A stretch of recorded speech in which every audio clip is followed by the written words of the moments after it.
Uttara model থানায় ১৯শে জুলাই জাতীয় মহাসমাবেশ বাস্তবায়নের লক্ষ্যে ইউনিট দায়িত্বশীল সম্মেলন অনুষ্ঠিত।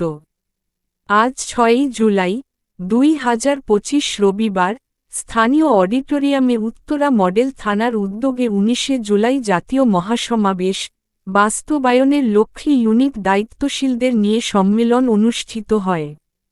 উক্ত সম্মেলন থানা সেক্রেটারি বদিউজ্জামান বকুল এর সঞ্চালনায় সম্মেলনে অতিথি হিসেবে উপস্থিত ছিলেন কেন্দ্রীয় নির্বাহী পরিষদ সদস্য অ্যাডভোকেট মতিউর রহমান আকন্দ। উক্ত সমাবেশে সভাপতিত্ব করেন ঢাকা মহানগরী উত্তরের মজলিস শুরা সদস্য উত্তরা মডেল থানার সম্মানিত আমির অ্যাডভোকেট মো. ইব্রাহিম খলিল।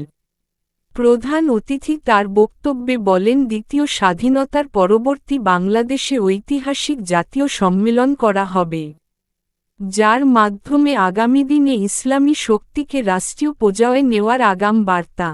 তাই সকল ইউনিট দায়িত্বশীলকে দলমত জাতি ধর্ম বর্ণ নির্বিশেষে সকল স্তরের মানুষকে দাওয়াত দিয়ে সম্মেলনে নিয়ে যেতে হবে। উপস্থিত ছিলেন সহকারী জোন পরিচালক মাহবুব আলম ও ঢাকা-18 আসনের সংসদ সদস্য প্রার্থী নমিনি অধ্যক্ষ আশরাফুল হক এবং ১ নং ওয়ার্ডের কাউন্সিলর প্রার্থী মাহফুজুর রহমান।